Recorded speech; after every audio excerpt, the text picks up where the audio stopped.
This was freaking intense. So I picked the book up since I had a hold on it, and oh my gosh, it was awesome! Everything was intense. Yeah. I didn't even put it down.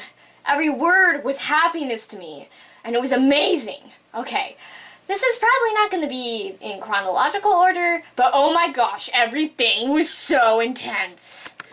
Okay, first of all, I'm so happy Moonblee is canon. Interestingly enough, I discovered the purpose of Winter Watcher. No offense, Winter Watcher fans, but Winter Watcher, I think, is actually a red herring for the reader. Oddly enough, I didn't pick up on it until Icicle said Winter had a crush on Moon. And then I was like, oh wait, that's a thing? Yeah, I was pretty absorbed in the Moonblee from the beginning. But again, Winter has matured, and I thought he would be completely devastated if Moonblee was canon, so I was kind of sad about that because I didn't really want him to die or to be angsty, but I guess he's grown as a character, and I mean, he's doing what he loves, and he has a whole scavenger sanctuary planned, and that's pretty cool. So, again, sorry Winter Watcher fans, but Winter Watcher might have been a red herring. But of course that doesn't mean you should stop liking it. I mean, if you like Winter Watcher, go with it, you know? Who knows what will happen? I mean, nobody's like officially married yet.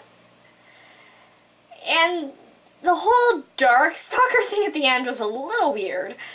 I felt it was kind of cliche, but it fit to not kill him. But it also made me cry, because Clearsight and Darkstalker is now a forgotten tale. Probably why the book was called Legends. I mean, after all, it's just a legend now. And it just felt strange and unbelievable. I mean, the second arc was a little bit hectic from the first arc. Everything was crazier, and there's so much more random things happening, but somehow it was semi-believable. I mean, also, I just thought it was so cool, because everyone was sad that Kinkajou didn't get her own book, but she is the literal hero of the second arc. I mean, she's the one who really stopped Darkstalker. Not Moon, not Quibbly, not Winter, not Turtle. It was Kinkajou. Kinkajou stopped Darkstalker, and that is amazing. And that is just cool. I thought it was kind of weird that she made Peacemaker part Rainwing, but we do weird things, and it was Kinkajou. I mean, I'm not to say that was a bad idea or solution. It just felt kind of off and strange. I mean, it's poetic, but it's still a little strange. But it's kind of depressing because he's not with Clearsight. I mean, they were soulmates, and now it's all gone, and it's so strange. I mean, it was beautiful. It was sad and tragic, but somehow it was gorgeous. And to think all of this whole complicated mess, started with two dragons falling in love in the snow. Two dragons who could never be together. And then you just think, and you're like, my gosh. Wow. And what I learned from this whole series, second arc, experience has been amazing. I'm going to go off script here and just say what I learned from each arc about each of the characters and kind of what I saw as their overarching arc of their specific book. Moon, she was very quiet. She didn't really know how to interact with people. But as her story went on, she gave all of herself up, and it didn't end pretty at first. But she gave it time, and it went well for her. So I guess that's kind of like, put yourself out there. I don't know how to word this.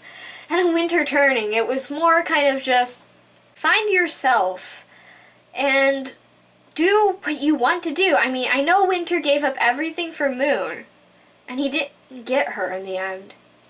But maybe that's just a sign of his character growth.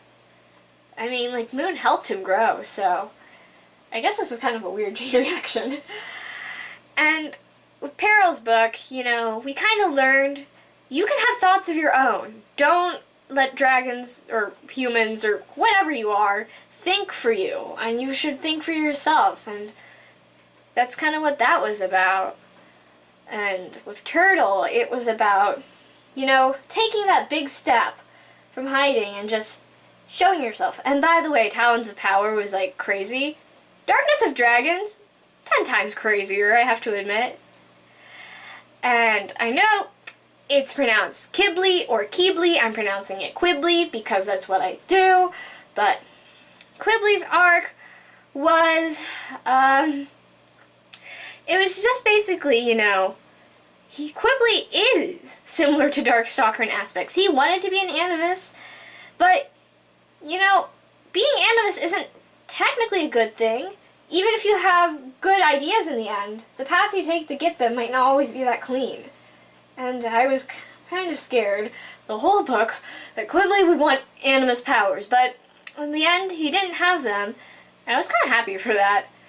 I mean, when I read the chapter preview before the book came out, I felt Quibbly was a bit out of character, a little bit too gushy over Moon. Maybe that was just me.